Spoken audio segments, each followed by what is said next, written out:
Hey guys, it's Boo from Mile High Distilling, and today we're going to be doing a follow-up video on last week's video. The link to that video is found down below in the description. It's important to watch that last video because we're doing a two-part process. We had stripping runs last video, and today we're going to be doing our spirit run. So just to give you a real quick rundown of stripping runs, in case you don't want to click that link, you're too lazy, I'd recommend you do. However, what stripping runs basically are is we would be fermenting multiple batches of the same type of recipe, let's say 3 or 4 batches. We distill all of those batches out. We don't make our cuts. We just want to get as much alcohol out of those runs as we can. Then when we finish up there, now we're here in our spirit run. That's where we make our cuts, clean everything up, and we get a lot of yield with that process. So here is our bounty, our booty from last week. We have 4 gallons worth of distillate at various proofs, because remember, in stripping runs you're going all the way down to 20 proof. I mean, you're starting at 150 going down to 20, as much alcohol possible. So because there's so much between 100 to 20 in here, it's all just going to kind of average out and ease out. So we are starting in 130 proof on this first gallon jar, and you'll see that when you watch last week's video as to why. But the remainders are just going to be 30, 40, and 50 proof in these jars. And when we throw these all in the boiler, we're going to clean it up, and it's going to come out about, I'm going to say 160, 155, 160. So without further ado, let's go ahead. We're going to start with simply pouring our spirit in. What we'll do is, when this is all in, we'll take another alcohol meter reading, just so you can see kind of how those average out. And then from there, we're going to want to get down to about 40% alcohol by volume, 80 proof. That's what we recommend. No more than that in the boiler. And that ratio should be about a third of water to, the other 2/3 being your alcohol. And so after everything has been in, we get a nice little soup of different strengths alcohol, and we take our alcohol reading. We're sitting about 100 proof. That's why we love the pros, guys. We've talked to Austin at Ballmer Peak Distillery, guy who does this every day, and he shared a really, really cool tip. We got a little bit ahead of ourselves. But what should have happened here is what he does is when he has this internal element, remember, this can never be dry fired. So if any point the volume goes below that element burns out. How he combats that is, first, before he pours in his alcohol in his spirit run, he's using water and getting right above that element line. And that way, when he pours out his alcohol, remember, we're reclaiming most of this 4 gallons.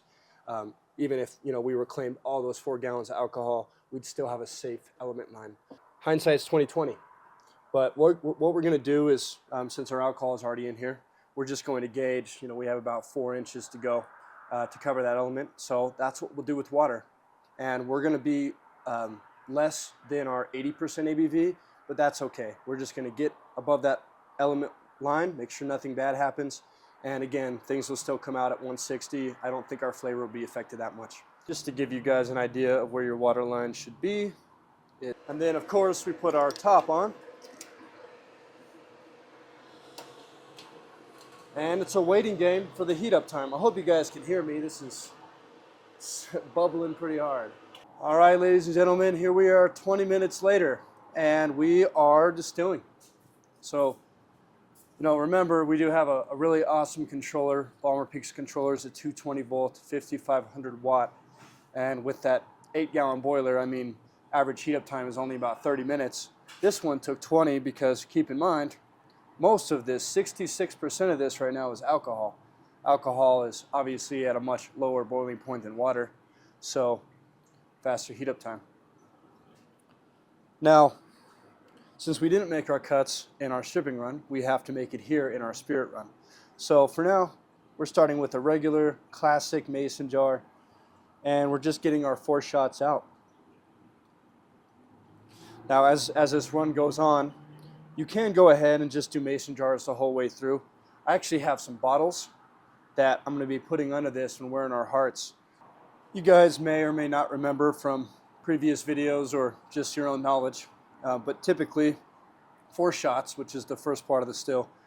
For a pot still, I recommend 350 to 500 milliliters and that'll be our first cut. So we're heading there pretty fast.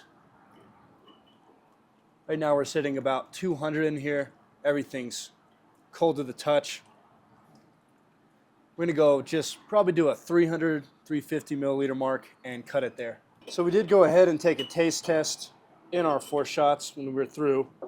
And we went ahead and instead of going that 350 milliliter route, we cut it at, close to 500, just to be a little on the safer side. All right, here we are.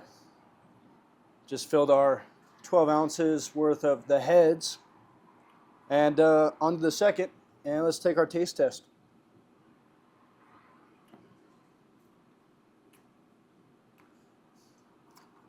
That's definitely alcohol.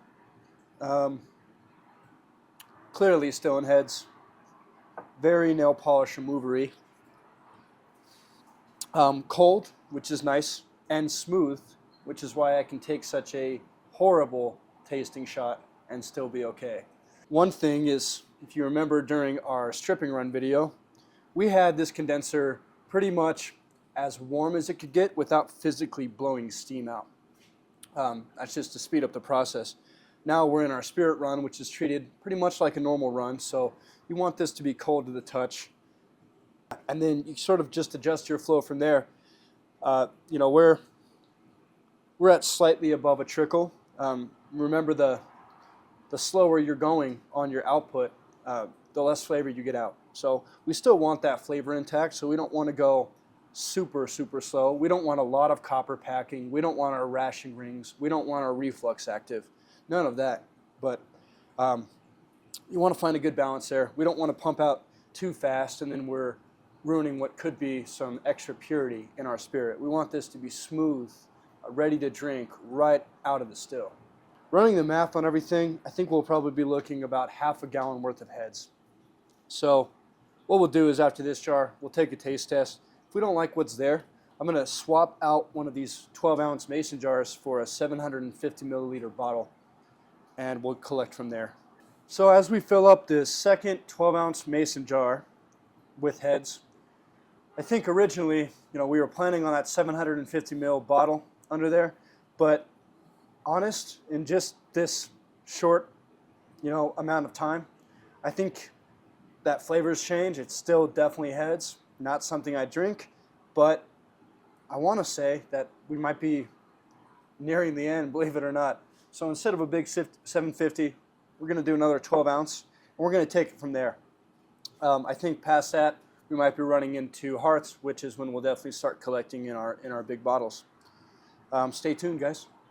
And as we fill up this second jar, we're going to make the switch to a 750 milliliter bottle. I think we're pretty much out of our heads. I feel somewhat confident. I think we're going to be trailing over a little bit into this jar. We will have to take a taste test to determine kind of where we're at, but in the previous ones we've done, we did one about maybe 2 or 3 minutes ago, and everything was looking okay. I mean, there's always going to be a little bit of residuals. I think it's pretty hard to get 100% perfect cut when you make this.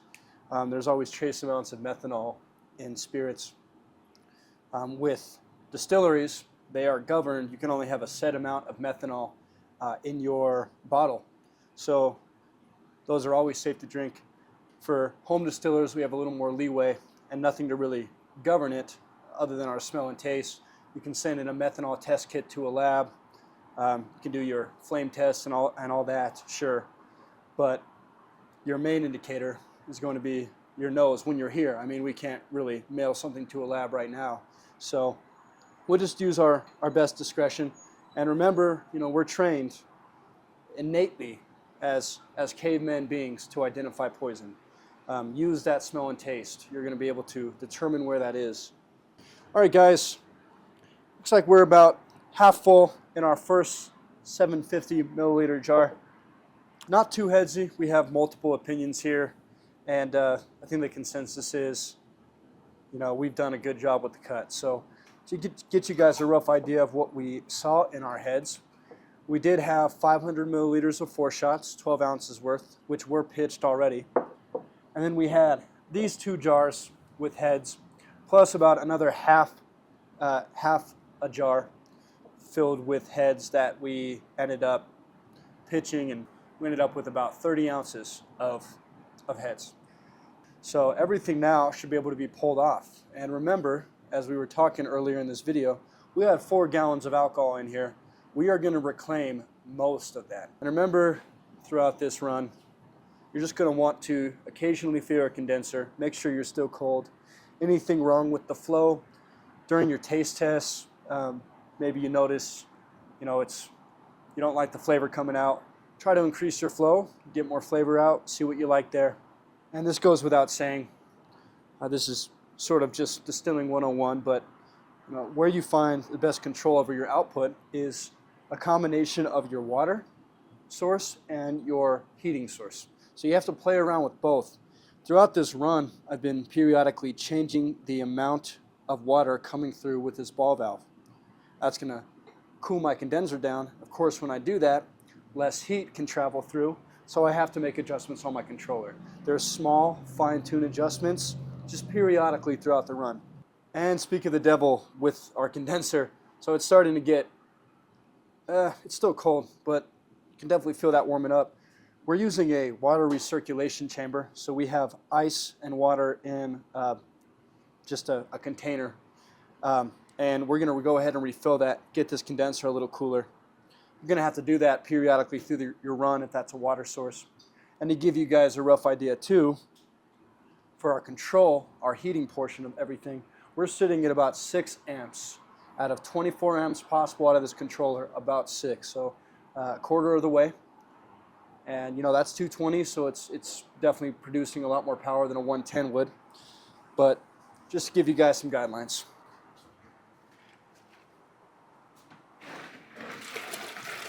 Let's go ahead and test the proof of our first jar collected of what should be hearts.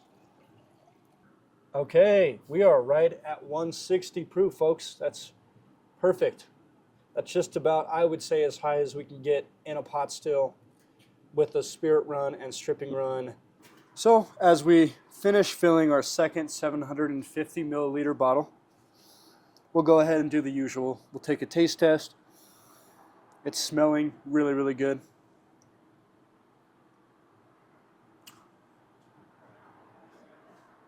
And it's tasting excellent. I mean, it's smooth.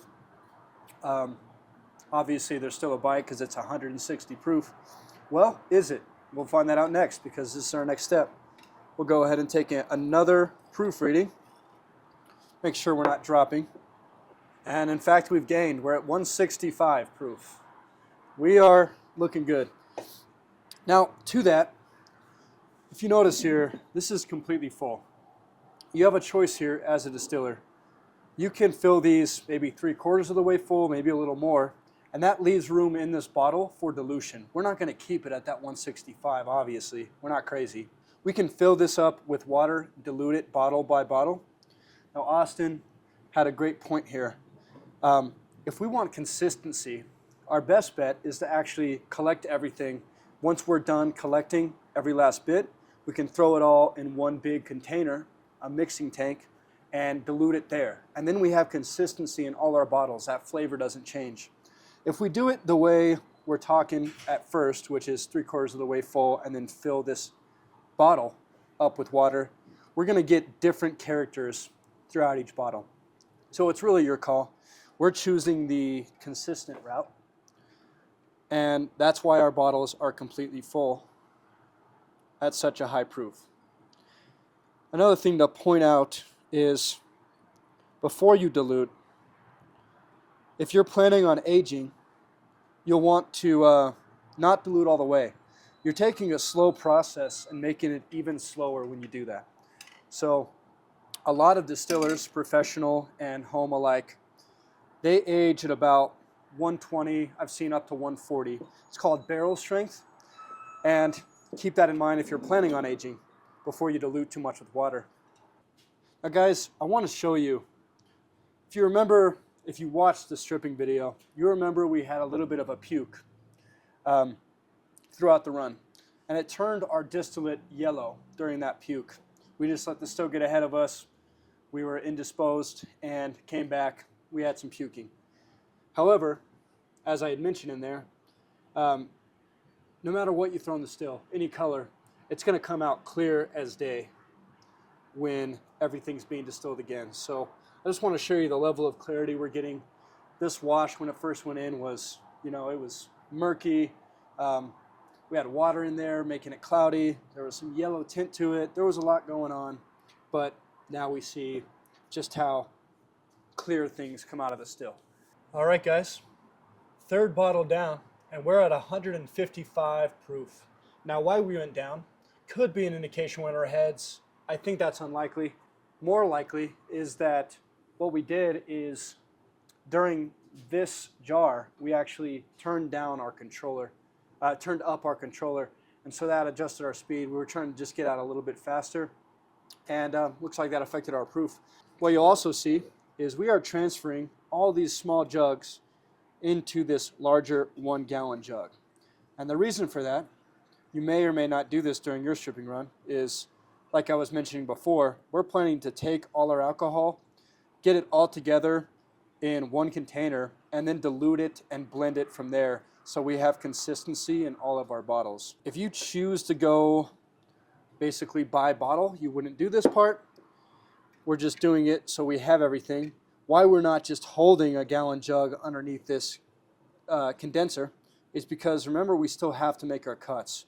So we still want to be safe. We don't want to just collect everything in 1 big container. If we get ahead of ourselves, we're busy with something else, and we don't make, that flavor starts to change for the worse, we just ruined our whole gallon by that. So we're still making smaller cuts, and then when everything's smelling good and tasting good, we're throwing it in this bigger one. So guys, what we're doing is, since we're going this route where we're filling everything up at once, you want to periodically take taste tests on that just to make sure your blend is actually going as to plan. So we just did that. We're liking what's coming out. We'll fill this jar up, which will then fill this gallon up or close to it, and proceed to our next one with taste test on the still as well as taste test here. We really can't do much wrong.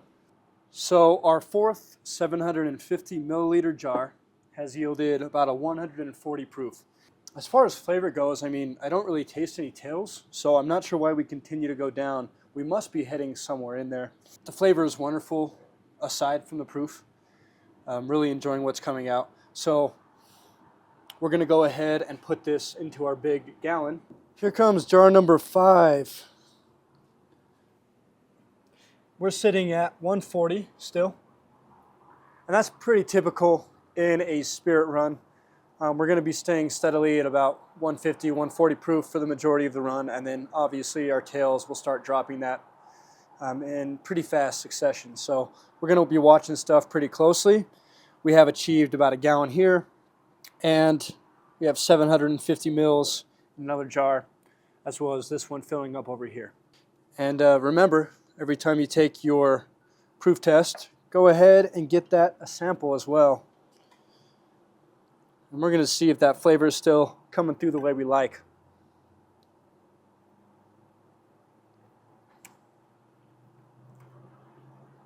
Yeah, it's heavy on the grain bill, or it's heavy on the flavors coming through. That grain is really prominent in there. You can taste it. Obviously, it's at a higher proof, so you still have that bite, but for what it is, 150 proof, and it's going down pretty much like water, small burn. I think it's going to be phenomenal when we bring that proof down to that 80 sipping level. Very, very happy with it. And this is clear, this is white, so this is before you even oak and get all those oak flavors in. We have nowhere to go but up from here.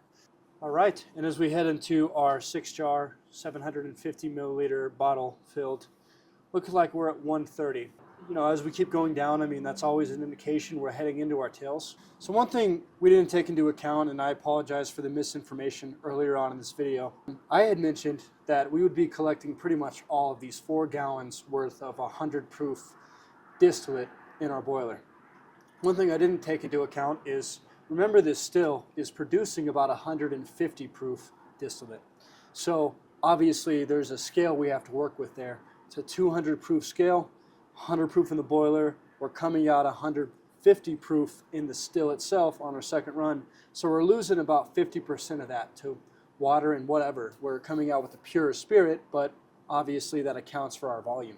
So we're not expecting 4 gallons out of this unit anymore. We're expecting about 50% of that, which is nearly what we have between our heads and our 4 shots and everything we've collected. I reckon by the time we fill up this jar, we're going to be at 115, 120, and then we'll go from there. And where we go is really up to us as a distiller, really until the alcohol tastes bad. It's not really set at a certain proof limit. We're just going to keep taste testing, and when we stop liking what we're making, we end. We can choose to then collect the rest of that and save it for another batch or stop. Really up to you. At this point in the run, we are getting a lot of that oak smoked wheat. That's kind of our special little tweak we had on this baby step bourbon recipe, and it's coming over pretty well. We didn't taste it too much in the hearts, but you know, it's coming over more. It's noticeable on the back end of things. It's been a nice addition, and it's only, like I mentioned, going to get better from here. Once we actually put this on oak, I think it's just going to be a really nice, prominent oak flavor. And jar number 7 is yielding 120 proof. We've been doing this the whole time out of this Ballmer Peak Distillery glass. As you remember from last video, there is science behind this glass. It does make things taste better, and this is already delicious. So this is going to be nothing but good. Those grains are coming through so well. It's almost like legit eating the grains by themselves. Really, really happy with that. However, I think because we're getting so much of our grain flavor out, pretty good indication to me we're in our tails. I think the esters and congeners and everything in the tails are starting to mix. And if you guys have watched my making cuts video, you'll know that a lot of the components found in tails, certain esters, hexyl acetate, things like that, they're used as flavor enhancers in cooking and things like that. They bring over lots of fruity notes, different things like that. So I think we're getting some of those out. And with our proof dropping, everything else, all these other indications, we're nearing the end here. But again, it's coming down to flavor. If we're liking what's coming out, there's no reason to stop. Let's also take the time here to give this a quick swirl of our blend and taste test this, see if we're still liking what's going on.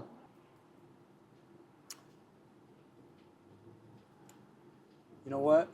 I don't want to toot my own horn, man, but that shit is golden. I think it's really, really good. And in this second gallon jug, we're about 130. That's everything mixed together.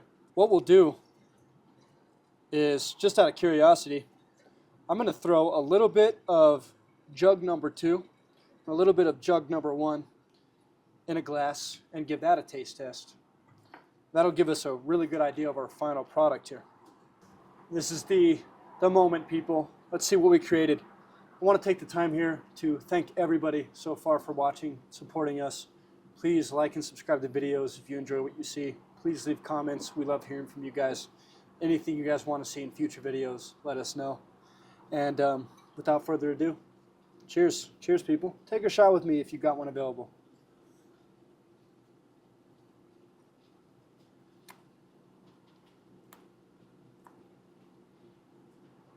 So I like it a little bit less, but it's still very, very good.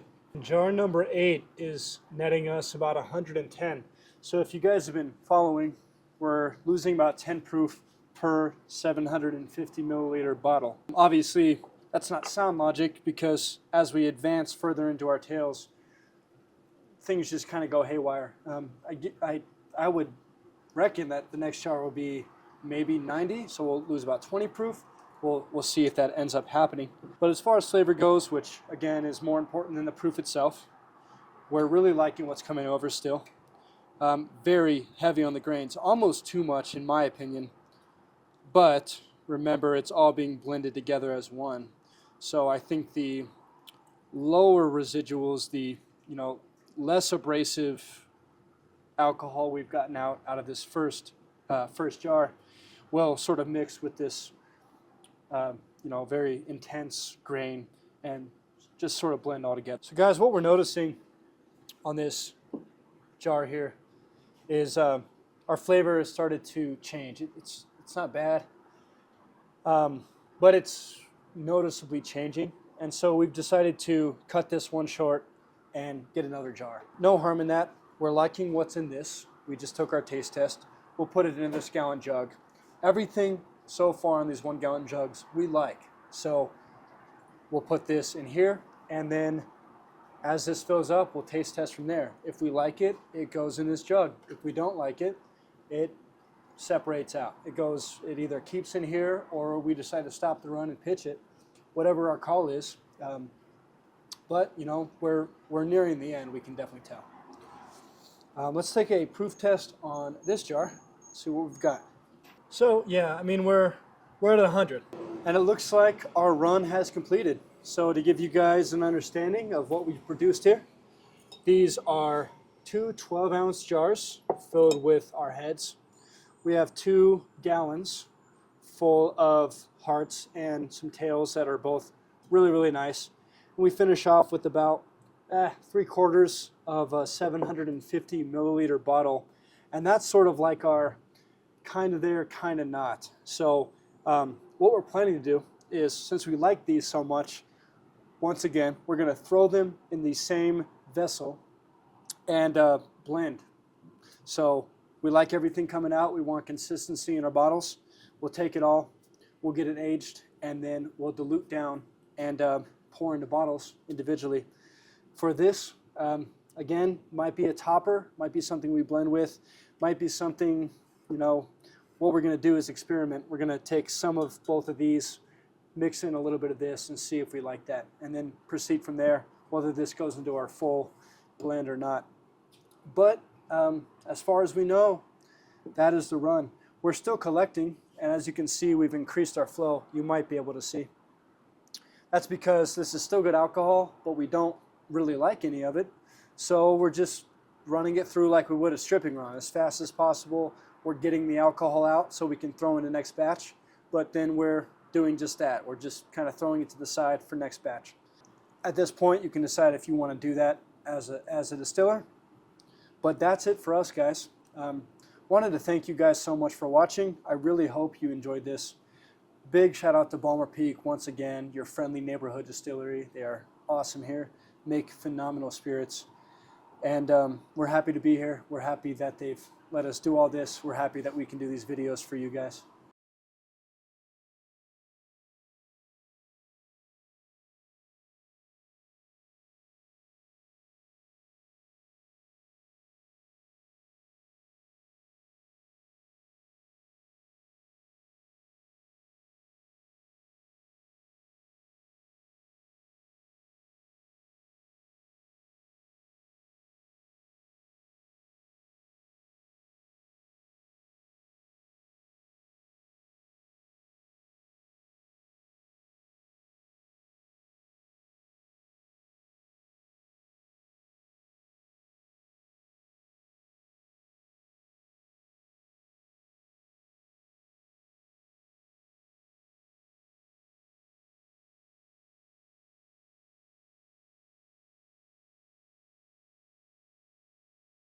Until next time, guys.